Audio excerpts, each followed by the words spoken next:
What a milestone, what a day. Today is the 80th anniversary of the attack on Pearl Harbor. Here in Central Texas, a local hero, Doris Miller, was honored by the community and his family. 6 News reporter Maria Aguilera joins us live from his memorial in Waco, where the ceremony took place. Good evening to you, Maria. Chris, there were so many people here earlier today to honor the life of Waco's hometown hero, Doris Miller, and all of those who have served this country. Miller's family was here earlier today, and they say they are just so grateful that this community as one of the first heroes of World War II.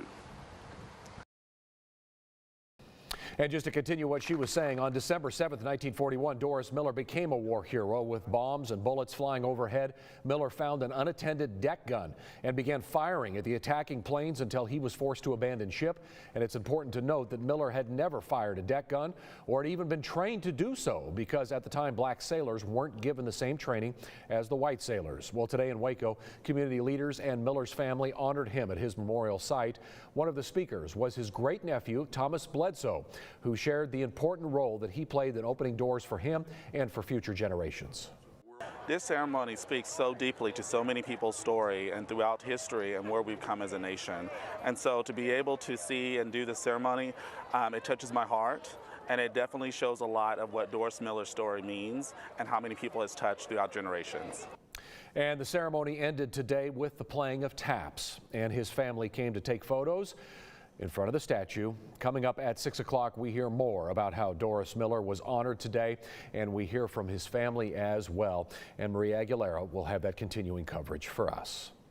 Meanwhile, President Biden and the First Lady visited the World War II Memorial in the nation's capital this morning to pay tribute to the veterans on the 80th anniversary of this historic day of Pearl Harbor.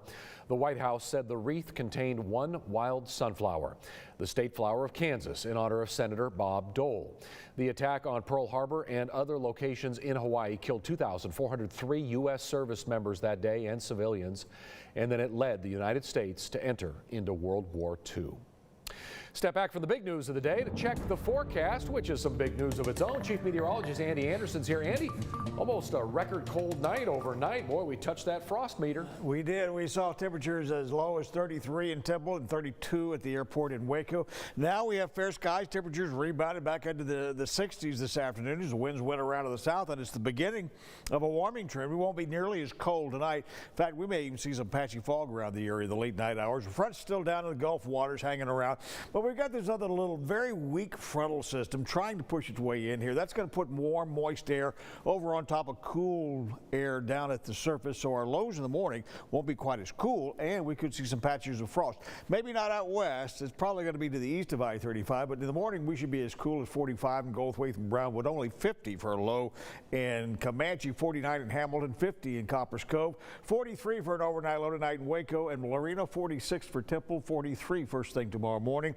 For the Lampasas to Kempner to Killeen, Harker Heights and Copperas Cove area along I-45, probably mid-40s to around 50 degrees to start the day out, and likely you're going to see fog back towards I-45. Stack it this way: a few clouds tonight, 52 degrees by 8 p.m. We will look at clear skies and 50 at 10, midnight 49. Bedtime should be a nice, cozy evening. We'll have complete details of the forecast coming up a little later in the news. Yeah, love the lights behind you there, Andy. Thank you. A 12-year-old boy is in critical condition tonight after being hit by a car in Waco. Yesterday afternoon, the boy was going south on Salem Way when he was struck by a car going west on Orchid Lane. The driver of the car stayed at the scene to help with the investigation. And the Temple Police Department is hoping that you can help them find a missing man. This man, 31-year-old Christopher Briscoe, was last seen yesterday morning in the area of Stratford Drive and Olympia Drive in Temple. If you have any information, Temple Police are asking that you contact them.